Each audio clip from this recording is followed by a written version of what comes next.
السلام علیکم ورحمۃ اللہ وبرکاتہ، نحمده ونصلی علی رسولہ الکریم، اما بعد فاعوذ باللہ من الشیطان الرجیم، بسم اللہ الرحمن الرحیم، رب اشرح لی صدری ویسر لی امری واحلل عقدۃ من لسانی یفقہوا قولی۔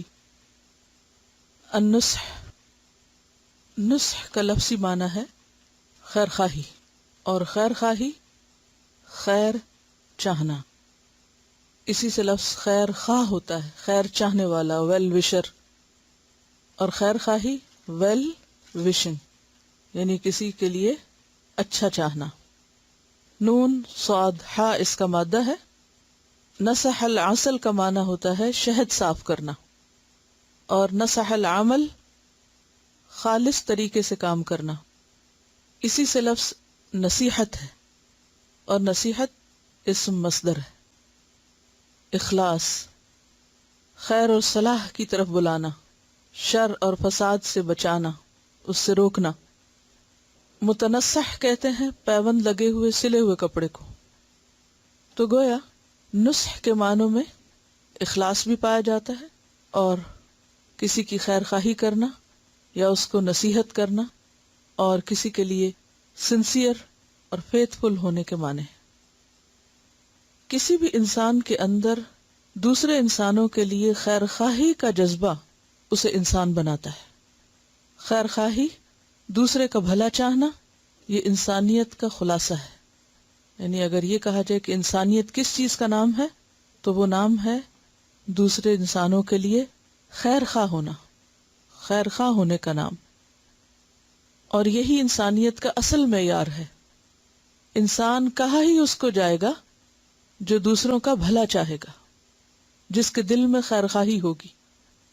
اور اس کا پتہ کیسے چلتا ہے کہ کسی کے دل میں خیر خواہی ہے یا نہیں؟ وہ انسان کے عمل سے پتہ چلتا ہے۔ جس کے دل میں خیر ہوگی اس کے رویے میں بھی خیر ہوگی، وہ ہر موقع پہ اس کا اظہار کرے گا، وہ دوسروں کے لیے فکر مند رہے گا، دعا کرے گا۔ اگر دوسرا شخص کسی تکلیف میں مبتلا ہے تو اس کو دور کرنے کی کوشش کرے گا، دوسرے کے راستے کی رکاوٹیں اور مشکلات دور کرنے پر آمادہ رہے گا۔ اللہ سبحانہ وتعالی نے جتنے بھی پیغمبر بھیجے وہ تمام کے تمام انسانوں کے خیر خواہ تھے، ویل وشر تھے۔ قال اللہ تعالی ابلغکم رسالات ربی وانا لکم ناصح امین۔ اللہ تعالیٰ کا ارشاد ہے سورۃ الاعراف آیت 68، ایک پیغمبر اپنی قوم کو کیا کہتا ہے؟ میں تم کو اپنے رب کے پیغامات پہنچاتا ہوں، اور تمہارا ایسا خیر خواہ ہوں جس پر بھروسہ کیا جا سکتا ہے، ٹرسٹ وردی ہوں، امانت دار ہوں، قابل اعتماد ہوں۔ اور یہ خیر خواہی ہر پیغمبر کے اندر پائی گئی۔ اس کی عملی مثالیں ہم نبی صلی اللہ علیہ وسلم کے اسوہ حسنہ میں دیکھ سکتے ہیں، خواہ طائف کا موقع ہو یا پھر دیگر قبائل کے ساتھ معاملات ہوں، خود اپنے قبیلہ یعنی قبیلہ قریش کے ساتھ اور دیگر قبائل کے ساتھ، آخری حد تک، آخری درجے تک آپ صلی اللہ علیہ وسلم نے خیر خواہی کی۔ تو خیر خواہی صرف دوستوں کے ساتھ نہیں ہوتی، خیر خواہی تمام انسانوں کے ساتھ ہوتی ہے، حتیٰ کہ اپنے دشمنوں کے ساتھ بھی خیر خواہی کرنی چاہیے، ان کا بھی بھلا سوچنا چاہیے، کیونکہ دین اسی چیز کا نام ہے۔ اس شخص کا کوئی دین نہیں جس کے اندر دوسروں کے لیے خیر خواہی نہیں، خیر کے جذبات نہیں پائے جاتے، جو دوسروں کے لیے بھلائی نہ چاہے۔ طائف کے موقع پر آپ صلی اللہ علیہ وسلم نے جب جبریل آپ کے پاس آئے، آپ نے زخم اٹھائے، اور جبریل نے آ کر کہا کہ اگر آپ چاہیں تو میں ان کی اینٹ سے اینٹ بجا دوں، تو آپ کا جواب کیا تھا؟ کہ اگر یہ مسلمان نہیں ہوتے تو ہو سکتا ہے کہ ان کی اولادوں میں سے کوئی مسلمان ہو جائے۔ اس سے کیا پتہ چلتا ہے کہ انتہائی تکلیف پہنچانے والوں اور انتہائی بدتمیزی کا سلوک کرنے والوں کے لیے بھی آپ نے برا نہیں چاہا، ان سے بھی مایوس نہیں ہوئے، اور کیا کہا کہ کوئی بات نہیں، اگر یہ نہیں مانتے تو ہو سکتا ہے ان کی اولادیں مان جائیں۔ ان کو تباہ نہیں کرنے دیا، ان کے لیے بد دعا نہیں کی، ان کا برا نہیں چاہا۔ اس کو کہتے ہیں خیر خواہی، اور آخری حد تک خیر خواہی، صرف سامنے والے کے لیے نہیں، اس کی نسلوں کے لیے بھی، آنے والی جنریشنز کے لیے بھی۔ قبیلہ دوس کے طفیل بن عمرو الدوسی کے بارے میں آپ نے پڑھا ہوگا کہ جب وہ اسلام لائے تو انہوں نے واپس جا کر اپنی قوم کو بھی اسلام کا راستہ سجھایا، لیکن جب وہ نہیں مانے تو واپس آ کر انہوں نے کیا چاہا کہ آپ صلی اللہ علیہ وسلم ان کے لیے بد دعا کریں. تو آپ نے کیا فرمایا؟ اس کی تفصیل کچھ یوں آتی ہے کہ طفیل بن عمرو الدوسی اپنے وطن واپس گئے، یعنی اسلام قبول کر کے. انہوں نے اپنے قبیلے والوں کو اسلام کی دعوت دی، مگر باپ اور بیوی کے سوا کسی نے اسلام قبول نہ کیا. دوبارہ مکہ آئے اور رسول اللہ صلی اللہ علیہ وسلم سے ملاقات کی اور قبیلہ دوس کے بارے میں سخت تاثر کا اظہار کیا. ابن اسحاق نے یہ روایت نقل کی ہے طفیل بن عمرو کی، کہتے ہیں کہ میں نے دوس قبیلے کو اسلام کی دعوت دی مگر انہوں نے ماننے میں دیر کی. میں رسول اللہ صلی اللہ علیہ وسلم کے پاس مکہ آیا اور آپ سے کہا، اے اللہ کے رسول صلی اللہ علیہ وسلم، قبیلہ دوس کھیل تماشے میں منہمک ہے، اس کے لیے بد دعا کیجیے. آپ نے فرمایا، اے اللہ قبیلہ دوس کو ہدایت دے. مجھ سے فرمایا کہ تم اپنی قوم کی طرف واپس جاؤ، اس کو اسلام کی دعوت دو اور اس کے ساتھ نرمی سے پیش آؤ. کہنے والے نے کیا کہا کہ آپ بد دعا کریں، اور جواب دینے والے نے کیا کیا؟ دعا دی. بعض اوقات انسان اپنے دل میں دوسرے کے لیے خیر خواہی کرتا ہے، دوسرے کا بھلا چاہتا ہے، لیکن پھر کسی کی باتوں میں آ کر خیر خواہی چھوڑ دیتا ہے. لیکن آپ صلی اللہ علیہ وسلم لوگوں کے لیے آخری حد تک مہربان تھے، رحمت للعالمین تھے، اور کسی کی باتوں میں آئے بغیر وہی کرتے تھے جو کرنا چاہیے تھا. اور وہ کیا؟ رحمت کی دعا. حتیٰ کہ اپنے قبیلے کے لیے نہیں، قریش کے لیے بھی مسلسل ہدایت اور ان کی نجات کی دعا کرتے تھے. آپ کے چچا ابو طالب جو وفات کے قریب تھے تو اس وقت بھی آپ کا فکر اور آپ کا غم کیا تھا؟ ایک دفعہ کلمہ پڑھ دیں. کس قدر حریص تھے. اور کسی کی بھلائی اور خیر خواہی کی یہ ہرس آ ہی نہیں سکتی جب تک کہ انسان کے اندر یہ چیز رچی بسی نہ ہو کہ وہ حقیقی معنوں میں خیر خواہ ہو. خیر خواہی کو مصنوعی جذبہ نہیں کہ اوپر سے کوئی چیز لیپ دی جائے تو انسان دوسرے کا خیر خواہ بن جاتا ہے. خیر خواہی وہ خیر خواہی ہوتی جو اندر سے اٹھتی، جو انسان کو دوسرے کے لیے تڑپنا سکھاتی اور صرف ان کی دنیا نہیں آخرت کی بھی فکر کرواتی ہے. سورۃ الاعراف میں ہی قال اللہ تعالی ابلغکم رسالات ربی وانصح لکم واعلم من اللہ ما لا تعلمون. ارشاد ہے، پیغمبر کہتے ہیں میں تمہیں اپنے رب کے پیغامات پہنچاتا ہوں، تمہارا خیر خواہ ہوں، اور مجھے اللہ کی طرف سے وہ کچھ معلوم ہے جو تمہیں معلوم نہیں. تو اس سے بھی کیا پتہ چلتا ہے کہ حق کے دائی، دین کی طرف بلانے والے اور پیغمبر ایسے ہی ہوا کرتے ہیں، ناصح اور امین، خیر خواہ، با اعتماد، قابل اعتماد.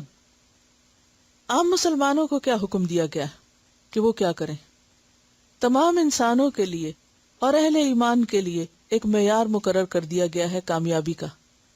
والعصر ان الانسان لفی خسر الا الذین آمنوا وعملوا الصالحات وتواصوا بالحق وتواصوا بالصبر.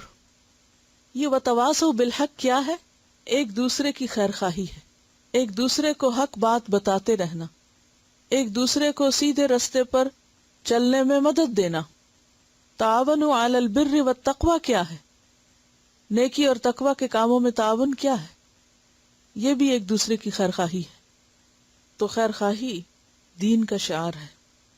پیغمبر تو تھے ہی خیر خواہ، اہل ایمان بھی ایک دوسرے کے لیے خیر خواہ ہوتے ہیں، اور یہ خیر خواہی صرف مسلمانوں کے لیے نہیں بلکہ تمام انسانوں کے لیے.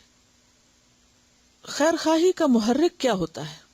محرک یعنی موٹو کیا ہوتا ہے؟ انسان کیوں خیر خواہ ہو دوسرے کا؟ کیا چیز انسان کو خیر خواہی پر ابھارتی ہے؟ انسان کب خیر خواہ ہو سکتا ہے؟ اللہ کی رضا کے لیے، صرف یک طرفہ طور پر. کیونکہ انسان کو معلوم ہے کہ اگر میں کسی کا بھلا کروں گا، میں کسی کے لیے اچھا چاہوں گا، تو اللہ اس اجر کو ضائع نہیں کرے گا، وہ جواباً ضرور میرا بھی بھلا کرے گا. اور یہ ایک عام کہاوت ہے، کر بھلا ہو بھلا. تم دوسرے کے ساتھ اچھا کرو، اللہ تمہارے ساتھ اچھا کرے گا. حدیث ہے عن تمیم الداری ان النبی صلی اللہ علیہ وسلم قال الدین النصیحۃ قلنا لمن قال للہ ولکتابہ ولرسولہ ولأئمۃ المسلمین وعامتہم عن تمیم الداری، تمیم الداری سے روایت ہے، صحابی ہیں، ان النبی صلی اللہ علیہ وسلم قال، کہ نبی صلی اللہ علیہ وسلم نے فرمایا، الدین النصیحہ، دین خیر خواہی ہے، دین سراسر خیر خواہی ہی ہے۔ قلنا لمن، ہم نے کہا کس کی، کس کے لیے خیر خواہی؟ قال، فرمایا، للہ، اللہ کے لیے، ولکتابہ، اور اس کی کتاب کے لیے، ولرسولہ، اور اس کے رسول کے لیے، ولأئمۃ المسلمین، اور مسلمانوں کے اماموں کے لیے، لیڈرز کے لیے، وعامتہم، اور ان کے عوام کے لیے۔ رواہ مسلم کتاب الایمان۔ دہرائیے حدیث کو عربی میں۔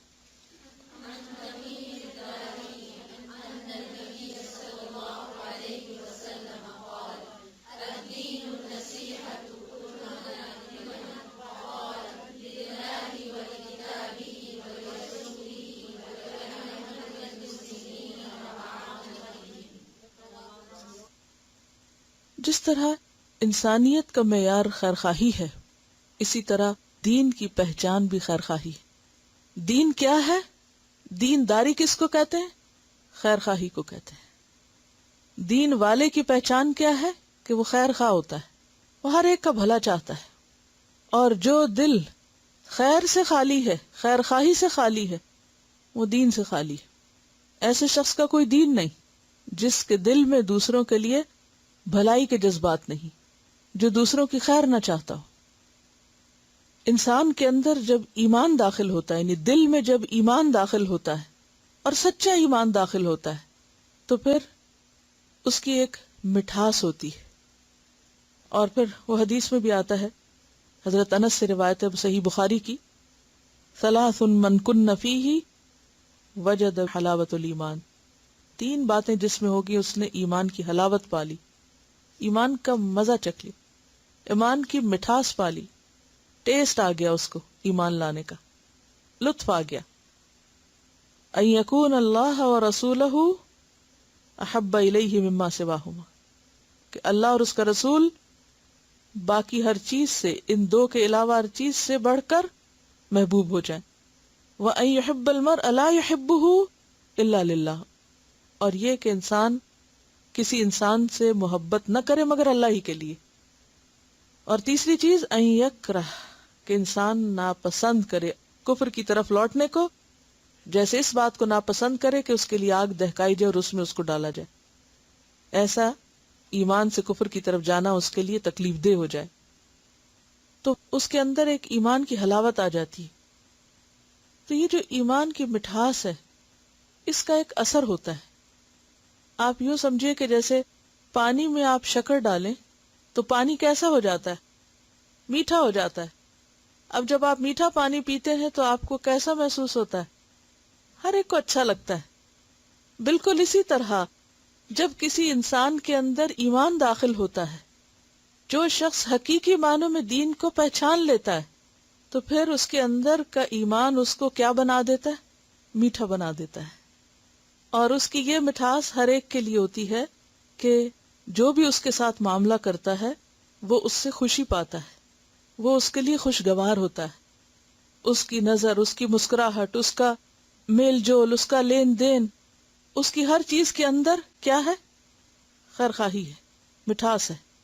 وہ دوسروں کو پھر تکلیف دینے اور اذیت دینے اور ستانے کے بہانے نہیں ڈھونڈتا، وہ ہر ایک کے لیے اچھا ہی چاہتا ہے۔ جیسے کہ حدیث میں آتا ہے کہ من کان یؤمن باللہ والیوم الآخر فلیقل خیرا او لیصمت، جو شخص اللہ اور یوم آخرت پر ایمان رکھتا ہے اسے چاہیے کہ یا تو خیر کی بات کرے، بھلائی کی بات کرے، یا پھر چپ رہے۔ یعنی اگر اس کے پاس کوئی ایسی بات نہیں ہے کہ جس میں خیر ہے تو پھر کیا کرنا چاہیے؟ اس کو بولنا ہی نہیں چاہیے۔ بولے تو خیر کا کلمہ کہے جس میں دوسرے کی دل آزاری نہ ہو، اذیت نہ ہو، دوسرے کے لیے تکلیف نہ ہو۔ تو اس کو آپ یوں دیکھ سکتے ہیں کہ ایک وہ شخص جس کے اندر ایمان ہے وہ ہر ایک کا بھلا چاہتا ہے، اور جو کسی کا بھلا چاہتا ہے اس کی سوچ کیا ہوتی ہے کہ میں اس کو کیسے فائدہ پہنچاؤں، وہ ہر دم نفع مند انسان بن جاتا ہے. اس کے ساتھ کیا بھلائی کروں، اے کے ساتھ کیا کروں، بی کے ساتھ کیا کروں، اس کو اس تکلیف سے کیسے نکالوں، اس کے لیے کیا کروں. یعنی وہ ہر ایک کو اس نظر سے دیکھتا ہے کہ میری ذات سے اس کو کیا فائدہ پہنچ سکتا ہے. اور جو دل حقیقی ایمان سے خالی ہوتا ہے اس کی نظر فرق ہوتی ہے. اس کی نظر کیا ہوتی ہے کہ اس سے کیسے فائدہ اٹھاؤں، اس سے کیسے اٹھاؤں، اس سے کیسے بٹوروں اور اس کو کیسے ایکسپلائٹ کروں. یہ دو مختلف رویے ہوتے ہیں. دیندارانہ رویہ کیا ہے کہ آپ کی سوچ کیا بن جاتی کہ میں ہر ایک کے لیے بھلائی کا، نفع کا کام کیسے کروں، میری ذات سے اس کو کیا خیر پہنچ سکتی. وہ انسان تو انسان، وہ جانوروں کے لیے بھی رحمت کا پیغام بنتا ہے. جیسے پچھلے باب کی احادیث میں آپ پڑھ چکے ہیں. رک کے سوچئے تھوڑی دیر کے لیے، اپنے اندر امیجنیشن میں یہ نظر لائیے، ان لوگوں کو بھی لائیے جن سے آپ محبت کرتے ہیں، اور ان کو بھی لائیے جن سے آپ کو کوئی شکایت ہے، کوئی نفرت ہے، کوئی بیڈ فیلنگ ہے. جن سے ہم محبت کرتے ہیں ان کو تو ہم کسی نہ کسی طرح نفع پہنچاتے ہی رہتے ہیں. وہ ہمارے ساتھ نہ بھی اچھا کرے تو ہم ان کے ساتھ اچھا کرتے ہیں. مثلا اپنی اولاد ہے، ان کی طرف سے تکلیف بھی پہنچے تو آپ کیا کرتے ہیں؟ پھر بھی ان کا بھلا ہی چاہتے، پھر بھی دعائیں دیتے ہیں. بچے کتنا بھی ستائے پھر بھی آپ کیا کہتے ہیں؟ اچھا تم خوش رہو، دعا ہی دیتے. لیکن اس کے برعکس جن لوگوں سے ہمارا کوئی اختلاف ہو یا ہمیں کوئی شکایت ہو، جب تک ہم ان کے لیے بھلا نہیں سوچیں گے، ان کی خیر نہیں چاہیں گے، اس وقت تک صحیح دیندار نہیں بن سکتے. اب سوچیں کہ ان کو آپ کیا فائدہ پہنچا سکتے ہیں. اور جس دن سے انسان کی نظر اس طرح تبدیل ہوتی ہے تو وہ حقیقی معنوں میں پھر دین والا بن جاتا ہے. کیونکہ اس کو پتا ہے کہ میری چھوٹی سی نیکی، مَن یعمل مثقال ذرۃ خیرا یرہ، ذرے برابر بھی میں نے اگر کسی کے ساتھ بھلائی کی ہے تو وہ میرے لیے آگے موجود ہوگی، میں اسے دیکھ لوں گا، وہ میرے ہی سامنے آئے گی. اور اگر میں کسی کے لیے برا چاہ رہا ہوں تو وہ بھی میرے ہی سامنے آئے گا. کوئی اور تو اسے دیکھے یا نہ دیکھے، اگر میں کسی کی راہ میں کانٹے بکھیر رہی ہوں تو ہو سکتا ہے وہ تو بچ کے نکل جائے، لیکن وہ کانٹے میرے اپنے ہی سامنے آئیں گے. تو مومن سراپا خیر ہوتا ہے، مومن سراپا بھلائی ہوتا ہے، یک طرفہ طور پر دوسروں کی خیر چاہتا ہے، صرف دنیا کی نہیں، ان کی آخرت کی بھی. اسی لیے بعض اوقات وہ نصیحت سے کام لیتا ہے، اور بعض اوقات اگر ضرورت پڑے تو تنقید بھی کرتا ہے، لیکن تعییب نہیں کرتا. تعییب کس باب سے ہے؟ تفعیل سے. روٹ کیا ہوگا؟ عین یا با، عیب. تو تعییب کیا ہے؟ عیب جوئی. تنقید اور تعییب میں فرق ہوتا ہے. تنقید تو کنسٹرکٹیو ہوتی ہے، تعمیری ہوتی ہے، اصلاح کے لیے ہوتی ہے، دوسرے کو فائدہ پہنچانے کی نیت سے ہوتی ہے. اور تعییب کیا ہوتی ہے؟ بری نیت سے ہوتی ہے، عیب جوئی، کسی کے عیب اچھالنا، کسی کو اس عیب کا تانا دینا، کسی کے پیٹھ پیچھے اس کی برائیاں کرنا، غیبت کرنا، تانے دینا، دوسرے کو ذلیل کرنا. ایسا شخص خیرخواہی کے جذبات سے نہیں کرتا. اصل نصیحت وہ ہوتی ہے جو اخلاص پر مبنی ہو، کیونکہ نصح میں اخلاص کا معنی بھی پایا جاتا ہے. مثلا آپ کسی کو فائدہ پہنچا رہے ہیں اور مطلب آپ کا اپنی ہی شہرت ہے، تو کیا اس کو خیر خواہی کہیں گے؟ آپ نے دوسرے کا بھلا نہیں چاہا، دراصل آپ نے سیلف ایکسپوجر چاہا، اپنی تعریف چاہی، اپنا نام بلند کرنا چاہا. یہ خیر خواہی نہیں ہوتی. بعض لوگ دوسروں کی بڑی خدمت کرتے ہیں، بہت کام آتے ہیں ان کے، لیکن پیچھے نیت بڑی خراب ہوتی ہے. مثلا آپ اچھی سی دعوت کسی کی کرتے ہیں، اچھے اچھے کھانے بناتے ہیں، اس سے نیت یہ نہیں ہوتی کہ دوسرے کو فائدہ پہنچے. نیت یہ ہو اگر کہ میری تعریف ہو، میری شہرت ہو، تو یہ خیر خواہی نہیں ہے. اب آپ دیکھیے کہ جب آپ خیر خواہی کریں گے تو آپ کا پورا پرسپیکٹیو چینج ہو جائے گا. آپ دوسرے کے لیے وہ پکائیں گے جو اس کو فائدہ دے، جو اس کی صحت کے لیے اچھا ہو، وہ نہیں پکائیں گے جس سے آپ کا نام روشن ہو، خواہ بھلے دوسرا بیماری ہو کے اٹھے. کیونکہ ہر چیز میں تبدیلی ہو جاتی ہے، پھر چھوٹے سے چھوٹے کام سے لے کر بڑے سے بڑے کام تک. بعض اوقات ایسا ہوتا ہے نا کہ ہم کسی کی کوئی بھی مدد کرتے ہیں تو اس مدد میں اس کا بھلا نہیں مطلوب ہوتا، کیا مقصد ہوتا ہے پیچھے؟ ہماری شہرت، سیلف پروجیکشن.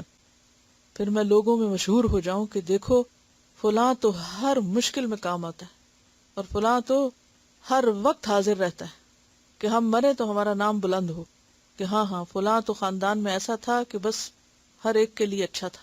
اور اچھا کرنے والے کی اصل میں نیت کسی کی بھلائی سے زیادہ اپنے نام کی بلندی تھی.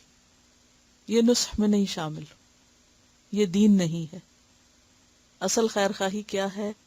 بے لوس، سیلف لیس، اپنی شہرت، اپنی عزت، اپنے نام کی بلندی، اپنے کوئی ہڈن موٹیوز کو الگ کر کے پیورلی دوسرے کی مدد، پیورلی دوسرے کی بھلائی. اور صحیح معنوں میں پھر بھلائی ہو بھی اسی وقت سکتی ہے جب انسان خالص ہو کے کرے. اور اگر کچھ اور بیچ میں شامل ہے تو پھر اس میں کیا ہوگا؟ دوسرے کی پوری بھلائی نہیں ہوگی. پھر اسی طرح خیر خواہ ہونے کے لیے احساس ذمہ داری کا ہونا بڑا ضروری ہے کہ یہ میری ذمہ داری ہے، یہ میری رسپانسبلٹی ہے، یہ میرا فرض ہے. اور فرض انسان کو مجبور کرے کہ وہ دوسرے کے لیے اچھا چاہے. دوسرے کے لیے اچھا چاہنے کا مطلب یہ نہیں کہ صرف انسان وہ کام کرے جس سے دوسرا راضی رہے. جب انسان دوسرے کے لیے اچھا چاہتا ہے تو بعض اوقات آپ کو وہ کام بھی کرنے پڑتے ہیں رسک لے کر جو آپ کے لیے تو بڑے نقصان دہ ہو سکتا ہے لیکن اس میں دوسرے کی بھلائی ہوتی ہے. اور اس کو آپ اس مثال سے سمجھ سکتے ہیں کہ مثلاً آپ اپنے بچوں کے ویل وشر ہیں، کیونکہ تمام والدین اپنے بچوں کے لیے اچھا ہی چاہتے ہیں چاہے ان کا طریقہ صحیح ہو یا غلط ہو. اچھا اب کیا ہوتا ہے؟ کیا آپ بچوں کی ہر بات مان لیتے ہیں؟ نہیں مانتے. اچھا بچے آپ کو بعض اوقات بلیم بھی کرتے ہیں کہ آپ کو ہم سے کوئی ہمدردی نہیں. کیا وہ اپنی بات میں درست ہوتے؟ نہیں، آپ کو ہمدردی ہوتی ہے لیکن وہ نہیں سمجھ رہے ہوتے کہ آپ ان سے ہمدردی کر رہے ہیں. اب ایسے میں کیا وہ کرنا چاہیے جو ان کو پسند ہے یا وہ کرنا چاہیے جو واقعی ان کے لیے اچھا ہے؟ جو واقعی ان کے لیے اچھا ہے، جو آپ سچی نیت سے سمجھتے کہ یہ دوسرے کے لیے اچھا ہے. یہی حال پھر باقی رشتوں اور تعلقات میں بھی ہے. آپ اپنے بہن بھائیوں کے ساتھ خیر خواہی کر رہے ہیں تو ضروری نہیں کہ وہ آپ کی خیر خواہی کو مانے بھی اور وہ یہ سمجھے کہ آپ واقعی خیر خواہ ہیں. ہو سکتا ہے وہ الٹا آپ کو بلیم کریں کہ آپ تو ہمارے ساتھ دھوکہ کر رہے ہیں یا وہ اس کو سمجھے ہی نہ. تو ایسے میں پھر انسان ڈس ہارٹ نہیں ہوتا کیونکہ اس کو پتا ہوتا ہے میں بھلا چاہ رہا ہوں. اگر وہ نہیں سمجھتا، وہ مس انڈرسٹینڈنگ کا شکار ہے تو بھی مجھے وہی کرنا ہے جو اس کے بھلے میں ہے. مثلا ڈاکٹر اپنے مریض کے ساتھ اگر سنسیئر ہو تو کیسے معاملہ کرتا ہے؟ جو بھی مریض کے حق میں بہتر ہو، خواہ وہ اس کو تکلیف دے یا اس کو وقتی طور پر آرام دے. کڑوی دوا بھی دینی پڑتی ہے، نشتر بھی چلانا پڑتا ہے، بعض اوقات چھیل کانٹ بھی کرنی پڑتی ہے، مریض کو تکلیف سے گزارنا پڑتا ہے، لیکن خیر خواہی کیا اس وقت کہ وہ اس کے ساتھ کیا جائے خواہ وہ چیخے آگے سے. اور اگر کوئی کہے نہیں میں اس کا بہت خیر خواہ ہوں، میں اس کو بالکل تکلیف نہیں دینا چاہتا اور یہ جیسے چاہے خوش رہے، یہ خیر خواہی نہیں ہے. ایک استاد کی اپنے شاگردوں کے ساتھ کیا خیر خواہی ہے کہ وہ ان کی غلط باتوں کو اچھا کہے، ان کی غلطی پر بھی ان کو نمبر دے دے، یا کیا کرے؟ جو غلطی ہے وہ بتائے اور جو اچھا ہے اس کو اپریشیٹ کرے. یہ ہے اصل خیر خواہی. تو خیر خواہی کے لیے عدل و انصاف سے کام لینا بھی ضروری ہے. خیر خواہی کسی صرف ظاہری عمل کا نام نہیں ہے. خیر خواہی کے بعض رویے دوسروں کو بہت اچھے لگیں گے آپ کے، اور بعض خیر خواہی کے رویے دوسروں کو آپ سے ناراض بھی کر سکتے ہیں. تو بھی اپنی بات پر قائم رہیے اور خیر خواہی کرتے رہیے. تو اس میں آپ دیکھیے کہ تمیم داری کہتے ہیں کہ نبی صلی اللہ علیہ وسلم نے فرمایا کہ الدین والنصیحہ، دین نام ہی سراسر خیر خواہی کا ہے. یعنی کبھی کسی کی خدمت کے روپ میں، اس کی مدد کے روپ میں، اس کو اچھی نصیحت اور اچھے مشورے کے روپ میں، اور کبھی کسی کو نہی عن المنکر کر کے. کبھی خیر خواہی ہوتی ہے امر بالمعروف سے اور کبھی خیر خواہی ہوتی ہے نہی عن المنکر سے. امر بالمعروف پھر بھی آسان ہوتا ہے، نہی عن المنکر مشکل ہوتا ہے، اور عام طور پر دوسرے کے لیے اسے قبول کرنا ناگوار ہوتا ہے. لیکن حقیقی خیر خواہی کا تقاضا ہے کہ انسان نہی عن المنکر کرتا رہے، لیکن پیچھے موٹیو اپنا ضرور دیکھے کہ کیوں کر رہا ہے. تعیب کر رہا ہے یا تنقید کر رہا ہے یا نصیحت کر رہا ہے. کہیں کوئی نفرت کے جذبات تو نہیں پیچھے چھپے ہوئے، کہیں کوئی حسد تو نہیں، کوئی انانیت تو نہیں. کیونکہ بعض اوقات انسان کسی کو کرٹیسائز کرتا ہے حسد کے ساتھ تو جذبہ غلط ہے، چاہے آپ کی بات درست ہے لیکن موٹو غلط ہے، اور اس کے نتیجے میں طریقہ بھی غلط ہو جاتا ہے۔ کبھی اندر چھپی ہوئی نفرت ہوتی ہے، کوئی غصہ ہوتا ہے، کوئی بدگمانی ہوتی ہے، اور کبھی کوئی اپنی میں ہوتی ہے۔ تو ایسی صورت میں انسان کو ہمیشہ یہ دیکھنا چاہیے کہ وہ کسی کو اگر کوئی نصیحت کر رہا ہے، کسی کے اوپر تنقید کر رہا ہے، تو وہ کس جذبے سے کر رہا ہے، کیا چیز اسے کروا رہی ہے۔ اس کے بغیر وہ حق نہیں ادا کر سکتا اور وہ دیندار نہیں ہو سکتا۔ تو الدین النصیحہ، دین نام ہی خیر خواہی کا ہے۔ قلنا لمن، ہم نے کہا کس کے لیے؟ قال للہ، فرمایا اللہ کے لیے۔ اللہ کے لیے خیر خواہی کیا ہے؟ اخلاص، یعنی شرک نہ کرنا، اللہ کے ساتھ کسی کو شریک نہ ٹھہرانا۔ ولی کتاب ہی، اس کی کتاب کے لیے، قرآن کتاب کے لیے خیر خواہی، کتاب کا حق دینا۔ یتلونہ حق تلاوتی، کتاب کو آگے پہنچانا، جس مقصد کے لیے کتاب آئی ہے اس کو پورا کرنا، اس کو آئسولیٹ کر کے گھر میں ایک طرف اکیلے جگہ پر نہ چھوڑ دینا، بلکہ اپنے دلوں کی، سینوں کی بہار بنانا، اور اپنے آنکھوں کی روشنی اور اپنے دل و دماغ کا نور بنانا اس کو۔ کیونکہ جس کے ساتھ آپ خیر خواہی کرتے ہیں اس کو چھوڑ تھوڑی دیتے ہیں، اس کو ایک طرف تھوڑی رکھ دیتے ہیں، اس کو اپنے سے جدا تھوڑی کر دیتے ہیں۔ ولی رسول ہی، اور اس کے رسول کے ساتھ خیر خواہی۔ رسول کے ساتھ خیر خواہی کیا ہے؟ کہ جو مشن وہ لے کر آئے اس کی تکمیل میں ان کے انصار بننا، جو کام انہوں نے کیا اس کو کنٹینیو کرنا۔ ولی ائمۃ المسلمین، مسلمانوں کے اماموں کے لیے، کہ جب وہ اچھا کرے ان کا ساتھ دینا، اور اگر وہ غلط کرے تو ان کی اصلاح کرنا، ان کا بھلا چاہنا، ان کے مددگار بننا۔ اس معاملے میں ہم دیکھتے ہیں کہ صحابہ کرام ایک دوسرے کے لیے بہترین خیر خواہ تھے۔ عمر فاروق رضی اللہ تعالیٰ عنہ جب خلیفہ بنے تو اکثر کہا کرتے تھے، میں تمہاری ہی طرح ہوں اور تم ہی میں سے ایک ہوں، کیونکہ اسلام میں لیڈرشپ جو ہے وہ رسپانسبلٹی ہے، پاور نہیں، وہ دوسروں سے بڑا ہونا نہیں، بلکہ قوم کا سردار ان کا خادم ہوتا ہے۔ وہ دوسروں کے مقابلے میں بڑائی جتانے کا معاملہ نہیں، بلکہ ان کی خیر خواہی اور ان کی مدد کرنا ہے۔ تو خلیفہ بننے کے بعد کیا کہتے تھے؟ اور آپ کو معلوم ہے کہ کتنی بڑی سلطنت کے خلیفہ تھے وہ، جو دائیں بائیں ہزاروں میلوں پہ پھیلی ہوئی تھی۔ اس کے وہ منتظم تھے اور کہتے تھے، میں تم ہی میں سے ایک ہوں، تم میرے خلاف جو بھی محسوس کرو آزادانہ طور پہ کہہ سکتے ہو، تم پہ کوئی پابندی نہیں، یعنی مجھے کہیں بھی کرٹیسائز کر سکتے ہو۔ ایک بار مدینہ کی مسجد کے ممبر پہ کھڑے ہو کر لوگوں کو خطبہ دے رہے تھے۔ اس دوران انہوں نے کہا، میرے اندر اگر تم کوئی ٹیڑھ دیکھو تو اس وقت کیا کرو گے؟ اپنے ساتھیوں سے پوچھتے ہیں، امیر المومنین ہیں، کہ اگر مجھے کہیں غلط دیکھو گے تو کیا کرو گے؟ ایک لمحہ سب خاموش رہے۔ اس کے بعد ایک شخص کھڑا ہوا، اس نے کہا، خدا کی قسم، اگر ہم نے آپ کے اندر کوئی ٹیڑھ دیکھی تو اس کو ہم اپنی تلواروں سے سیدھا کر دیں گے۔ اس کے بعد مسجد میں جو واقعہ پیش آیا وہ راوی کے الفاظ میں یہ تھا کہ حضرت عمر خوش ہو گئے۔ اگر ہم سے کوئی یہ کہے کہ اگر آپ نے کوئی غلطی کی تو میں آپ کی خبر لوں گی، تو ہم ساری زندگی کے لیے اسے بولنا چھوڑ دیں۔ انہوں نے کہا، اس اللہ کا شکر ہے جس نے مسلمانوں میں ایسے افراد بنائے جو عمر کی ٹیڑھ کو اپنی تلوار سے سیدھا کریں گے۔ تنقید ان کے لیے ناپسندیدہ نہیں، بہت پسندیدہ چیز تھی، وہ اسے اپنی خیرخواہی اور بھلائی سمجھتے تھے۔ تو تنقید کے وقت ہونا کیا چاہیے کہ اگر کوئی شخص کسی غلطی کی طرف توجہ دلا رہا ہے تو اس سے ناراض ہونے کی بجائے کیا کیا جائے؟ اس کا شکریہ ادا کیا جائے اور غور کیا جائے۔ اگر تو وہ برائی اپنے اندر موجود ہے تو اصلاح کر لی جائے، اور اگر نہیں ہے، وہ محض غلط فہمی کی وجہ سے کر رہا ہے ایسا، تو درگزر کر لیا جائے اور وضاحت کر دی جائے۔ اگر وہ مان جائے تو ٹھیک، نہ مانے تو ناراض نہ ہوا جائے۔ اس سے ایک بات یہ بھی پتہ چلتی ہے کہ جو بڑے لوگ ہوتے ہیں ان کو اس بات کی اجازت دینی چاہیے کہ دوسرے ان کی اصلاح کر سکیں۔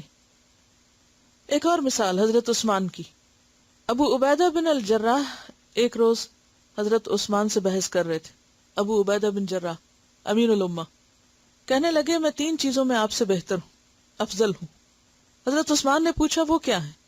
انہوں نے جواب دیا، اول یہ کہ بیت رضوان کے وقت میں حاضر تھا اور آپ اس وقت غائب تھے، انہوں نے بیعت نہیں کی تھی نا. دوسرا یہ کہ میں غزوہ بدر میں شریک تھا اور آپ اس میں شریک نہ تھے.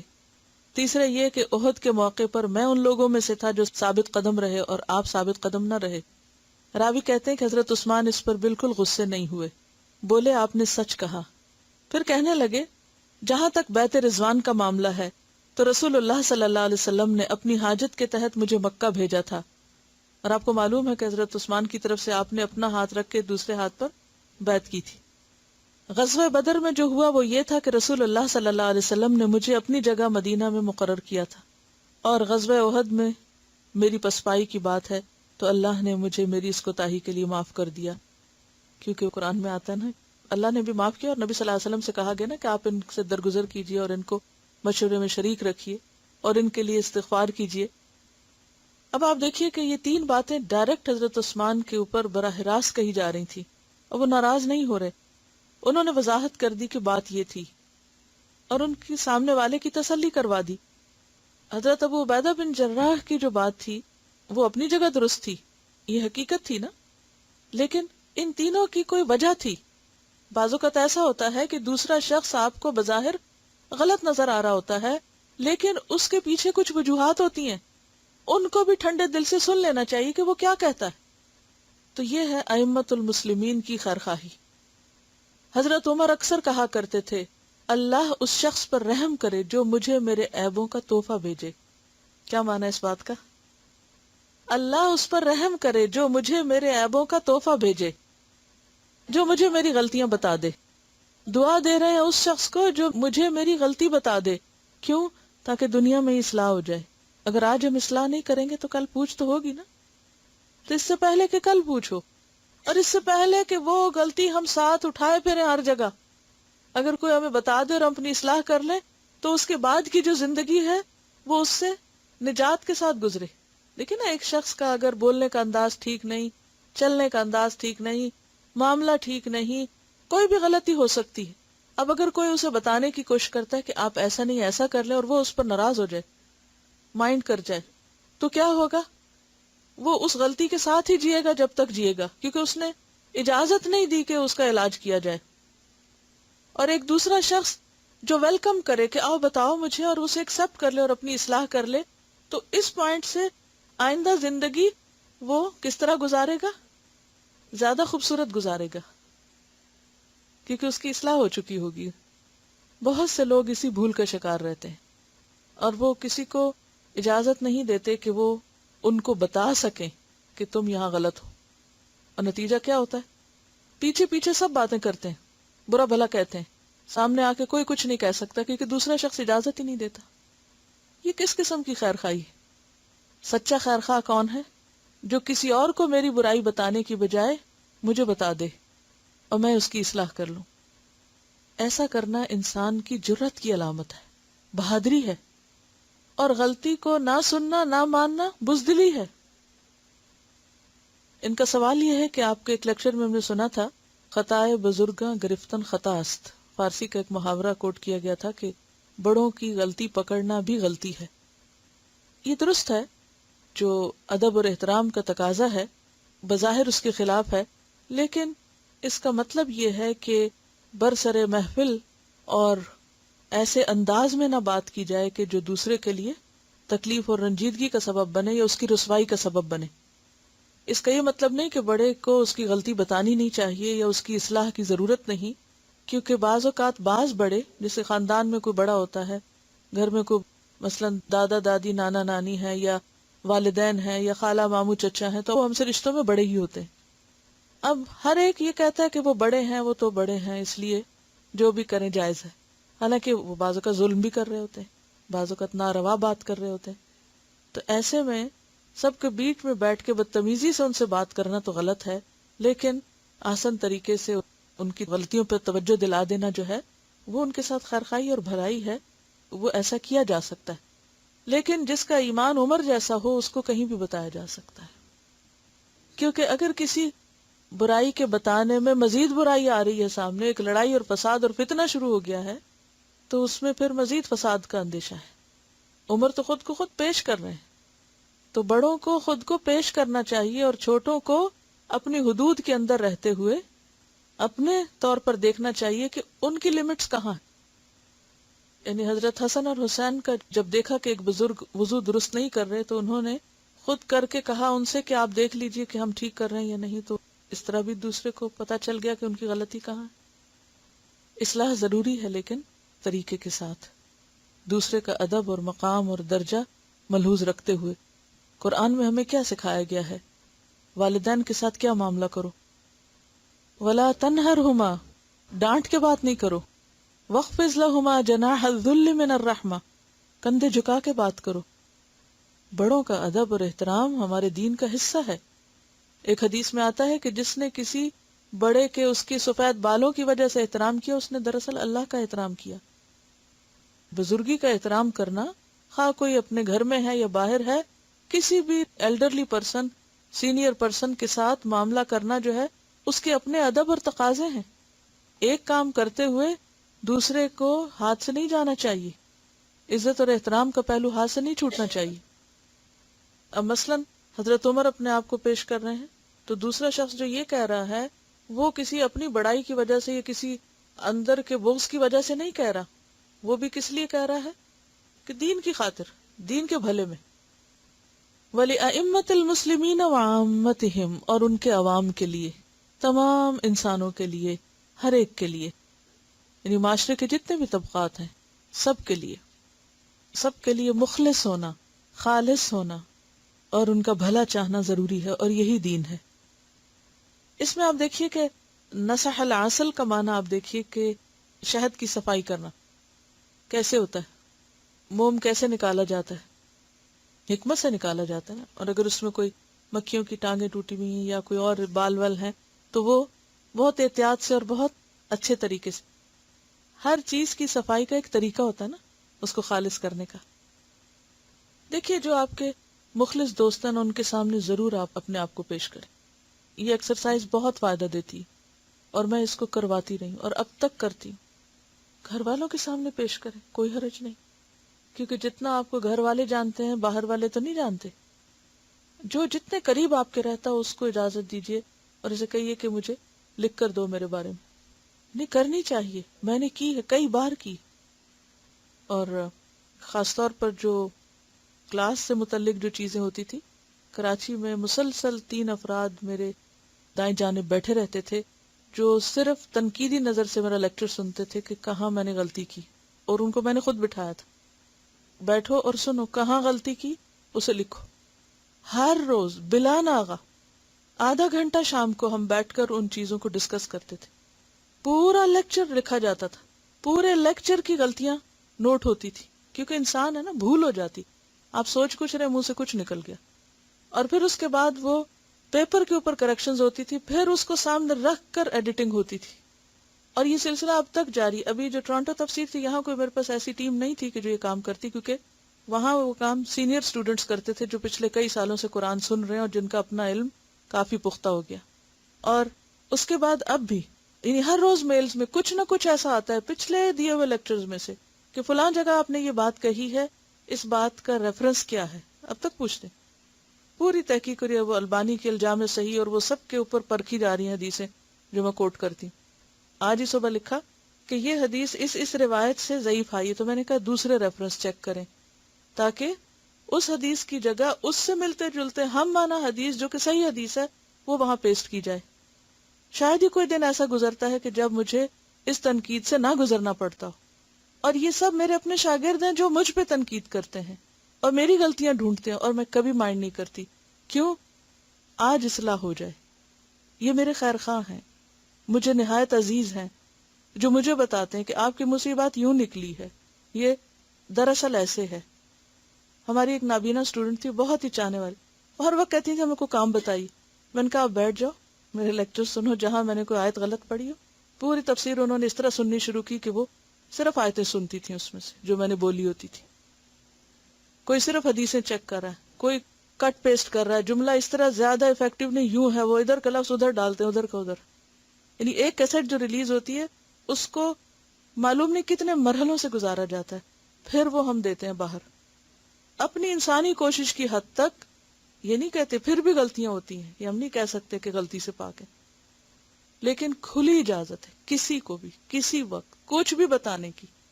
کیوں؟ آج نہیں کو بتائے گا، آج سامنے نہیں آئے گا، آج چھپ جائے گا، کل تو آئے گا نا، یا نہیں آئے گا کل؟ وہاں مٹا سکیں گے؟ آج مٹا سکتے ہیں، آج ڈیلیٹ ہو سکتا ہے، آج توبہ ہو سکتی ہے، آج اصلاح ہو سکتی ہے. ان الحسنات یذہبن السیئات. تو یہ بے حد ضروری ہے. اور جب ہم مائنڈ کرنے لگے کہ نہیں نہیں یہ نہیں کہو، یہ کیوں کہا، یا حجت پیش کرنے لگے، تو پھر نقصان کیا ہوتا ہے؟ وہ غلطی ساتھ ہی چلتی ہے. اگرچہ بظاہر نفس پہ بھاری ہوتا ہے، لیکن کچھ دن کرتے رہنا اس ایکسرسائز کو تو آپ یقین کریں بھاری نہیں، اچھا لگنے لگتا ہے. میری اب یہ کیفیت ہے کہ جب بھی ایسی کوئی میل یا کوئی ایسی چیز آتی ہے تو مجھے بھاری نہیں لگتا، مجھے اچھا لگتا ہے، کیونکہ وہ نفس عادی ہو گیا نا. آپ کڑوی دوا کھانے لگ جائے تو کچھ دن کے بعد کیا ہوتا ہے؟ عادی ہو جاتا ہے منہ. ہاں اگر آپ ہر وقت میٹھا کھاتے رہیں تو پھر کسی وقت کڑوا کھانا پڑے تو مشکل لگتا ہے. صرف سوچ بدلنے کی ضرورت ہے، اسی میں ہماری بھلائی ہے. بدترین دوست وہ ہوتے ہیں جو دوستوں کی غلطیوں پر بھی ان کی تعریف کرتے رہیں. یہ دوستی نہیں، دشمنی ہے. اور بدترین ماں باپ وہ ہیں جو بچوں کی غلطیوں پر ہنستے رہیں اور ان کو شاباش دیتے رہیں. ہر چیز ادب اور احترام اور خیر خواہی کے جذبے سے ہونی چاہیے، بدنیتی سے نہیں ہونی چاہیے. اگر کوئی بدنیتی سے کرے گا تو اس کے فائدے کی بجائے نقصان ہوگا، معاملات اور بگڑیں گے. کیونکہ نصیحت کیا ہے؟ خیر چاہنا. یعنی کہ پھر ترقی نہیں ہو سکتی، آگے نہیں بڑھ سکتے ہم. اور آپ دیکھیے کہ اس وقت مغربی اقوام میں ایک دوسرے کے اوپر کھل کے تنقید بھی ہوتی ہے، اور بعض اوقات اس کو پازیٹیولی لیا جاتا ہے اور اسے ایکسپٹ کیا جاتا ہے. اور مقصد کے لیے اتحاد جو ہے وہ انتہائی ضروری ہے، بھلے کتنے بھی اختلافات ہوں، لیکن مقصد کے لیے متفق ہونا اختلاف کے باوجود، یہ بھی بہت بڑے حوصلے کی بات ہے اور بہت بڑی نیکی اور خوبی ہے. اس میں آپ دیکھیے کہ حضرت علی اور حضرت عائشہ کے درمیان اختلاف ہوا تھا. حضرت عثمان کی جو شہادت تھی اس پر جو قصاص لینے کی باری تھی اس پر مختلف صحابہ کرام کے درمیان اختلاف ہوا، حتیٰ کہ میدان جنگ میں آمنے سامنے آئے. اس کے باوجود خیر خواہی کیسی تھی؟ اس کی ایک مثال حضرت علی کی مثال. مسلمانوں کی ایک جماعت 35 ہجری میں مدینہ میں داخل ہوئی اور انہوں نے حضرت عثمان کو قتل کر دیا کچھ غلط فہمیوں کی بنا پر. اتنا خلفشار ہوا کہ مدینہ 5 روز تک خلیفہ سے خالی رہا. حضرت علی کے ہاتھ پر خلافت کی بیعت ہوئی. مسلمانوں کا ایک گروہ اس پر متفق نہ تھا. ان کا مطالبہ تھا کہ پہلے حضرت عثمان کے خون کرنے والوں کو سزا دی جائے، اس کے بعد وہ خلیفہ کی اطاعت کریں گے. حضرت علی یہ کہتے تھے کہ پہلے خلافت کو مستحکم کیا جائے، پھر قاتلین کے خلاف کارروائی کی جائے. اس طرح مسلمانوں کے 2 گروہ بن گئے، ایک حضرت علی کے ساتھ، دوسرے آپ کے مخالف. یہ اختلاف بڑھتا رہا یہاں تک کہ دونوں کے درمیان جنگ کی نوبت آ گئی. حضرت علی اپنے ساتھیوں کو لے کر مدینہ سے بصرہ کے لیے روانہ ہوئے. لوگوں نے پوچھا کہاں جا رہے ہیں؟ کہا میرا مقصد یہ کہ لوگوں کا اشتعال ختم ہو جائے اور امت میں اتفاق پیدا ہو، مدینہ کو اس شورش سے خالی کیا جائے. ایک شخص نے کہا اگر بصرہ والے آپ کی بات نہ مانے تو آپ کیا کریں گے؟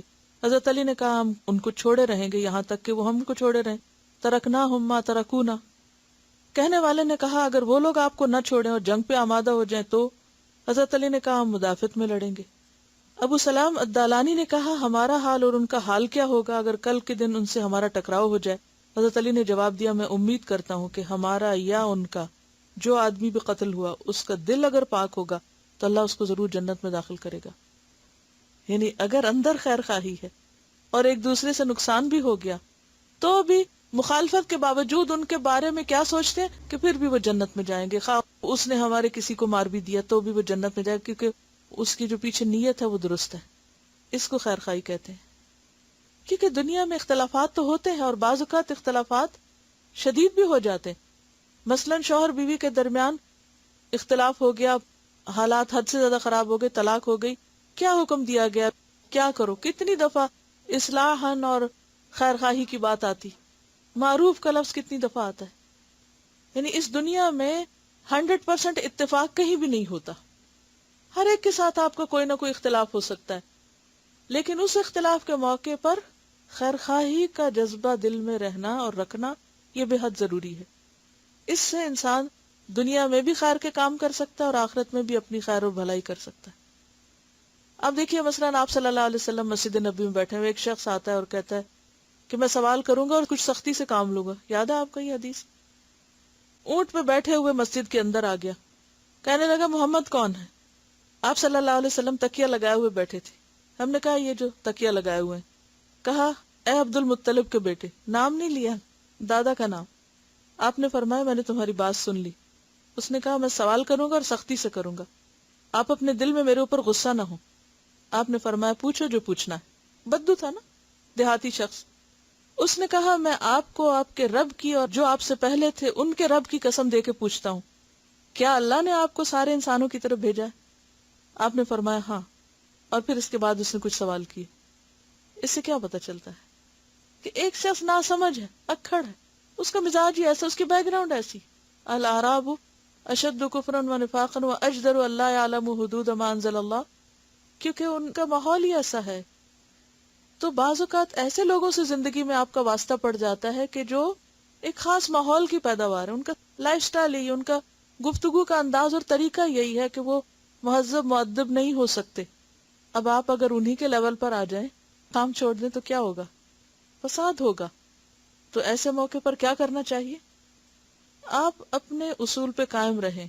آپ اپنی خیر خواہی، محبت، اخلاق اس کو ہاتھ سے نہیں جانے دیں، اور دوسرے کو اس کے رحم و کرم پہ چھوڑ دیں. اس کے لیے عذر تلاش کر لیں کہ معذور ہے یہ شخص، کیونکہ اس نے یہ سیکھا ہی نہیں، اس کو پتہ ہی نہیں. وہ جو تیری خیر خواہی کرے زیادہ بہتر ہے اس سے جو تیری تعریف کرے. یعنی خیر خواہی میں اگر کوئی تم پہ تنقید بھی کر دیتا ہے، وہ تمہارے حق میں زیادہ اچھا ہے بنسبت اس شخص کے جو صرف تمہاری چاپلوسی کرتا رہے اور صرف تمہاری خوشامد کرتا رہے. دوسروں کی اچھائی کو اپریشیٹ بھی کرنا چاہیے، شکر گزار بھی ہونا چاہیے، ان کی اچھی باتوں کا ذکر بھی کرنا چاہیے. اور اگر ان سے غلطی ہو، کیونکہ انسان ہے، پرفیکٹ تو کوئی بھی نہیں، تو اچھے طریقے سے ان کو احساس بھی دلانا چاہیے. اسی میں انسان کی بھلائی اور اسی میں انسان کی ترقی ہے. بہت دفعہ آپ نے تعریف بھی کی ہے، ایسی تعریف کے جو موقع کی مناسبت ہے نا، کس کانٹیکسٹ میں ہو رہی ہے اور کس کی ہو رہی ہے. بعض لوگوں کو تعریف بگاڑ دیتی اور بعض لوگوں کو تنقید بگاڑ دیتی. تو پھر انسان کو دیکھ کر معاملہ کرنا چاہیے کہ کس کو کس وقت. بخاری میں دونوں طرح کی احادیث موجود ہیں. ان انس عن النبی صلی اللہ علیہ وسلم قال لا يؤمن احدكم حتى يحب لاخيه ما يحب لنفسه. رواہ البخاری کتاب الایمان. عن انس رضی اللہ عنہ سے روایت ہے، عن النبی صلی اللہ علیہ وسلم، نبی صلی اللہ علیہ وسلم نے، قال فرمایا، لا یؤمن نہیں ایمان لاتا، احدکم تم میں سے کوئی ایک، حتی یہاں تک کہ یحب چاہے، پسند کرے، لأخیہ اپنے بھائی کے لیے، یعنی پسند کرے اپنے بھائی کے لیے، ما جو یحب وہ پسند کرتا ہے، چاہتا ہے، لنفسہ اپنی ذات کے لیے. عن انس عن النبی صلی اللہ علیہ وسلم قال لا یؤمن احدکم حتی یحب لأخیہ ما یحب لنفسہ. رواہ البخاری کتاب الایمان. پڑھی.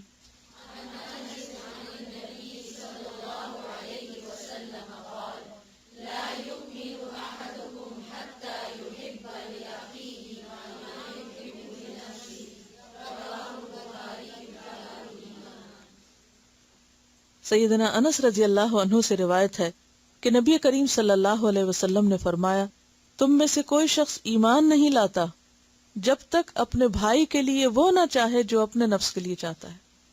یہ ہے معیار ایمان کا کہ مومن کون ہے. ایمان صرف زبان سے لا الہ الا اللہ پڑھنے کا نام نہیں، بلکہ اللہ کے بندوں کو فائدہ پہنچانے کا نام بھی ہے. کیونکہ ساری مخلوق اللہ کا کنبہ ہے، اور اللہ کو سب سے پیارا کون ہے؟ جو اس کے مخلوق کے لیے سب سے زیادہ خیر خواہ ہو، اس کے لیے نفع مند ہو، اس کو فائدہ پہنچائے. اور اس کا معیار کیا ہے؟ کہ دوسرے کے لیے وہی چاہو جو اپنے لیے چاہتے ہو. اور یہ ایک ایسا معیار ہے جو ہر ایک کو پتا ہے.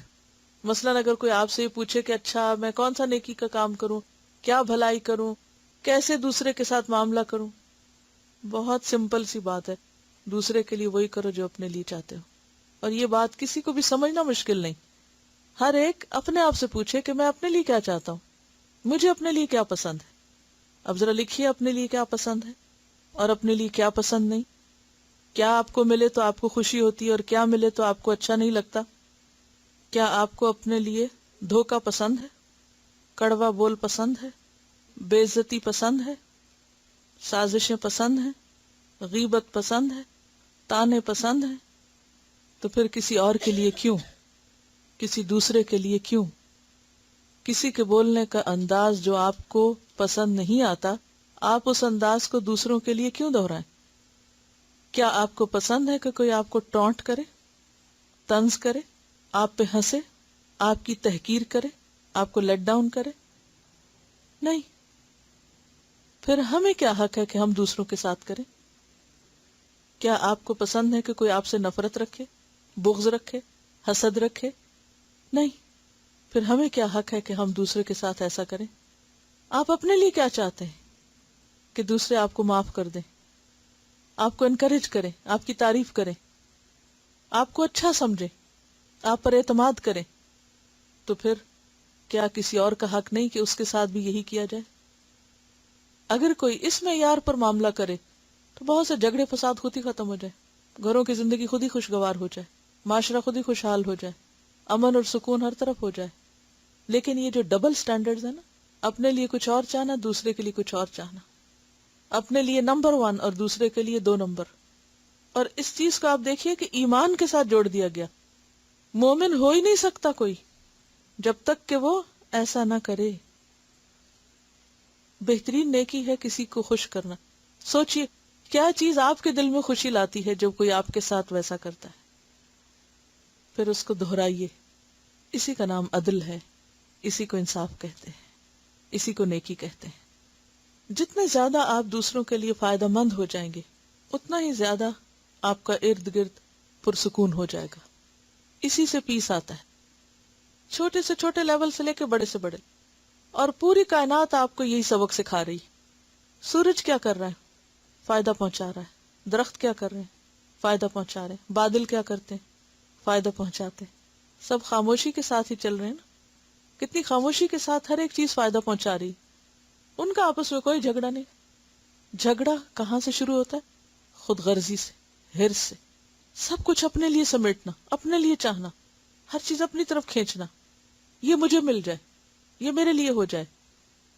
تو جب ہم اپنی جگہ دوسروں کو رکھ لیں گے تو خود بخود اصلاح ہونے لگے گی۔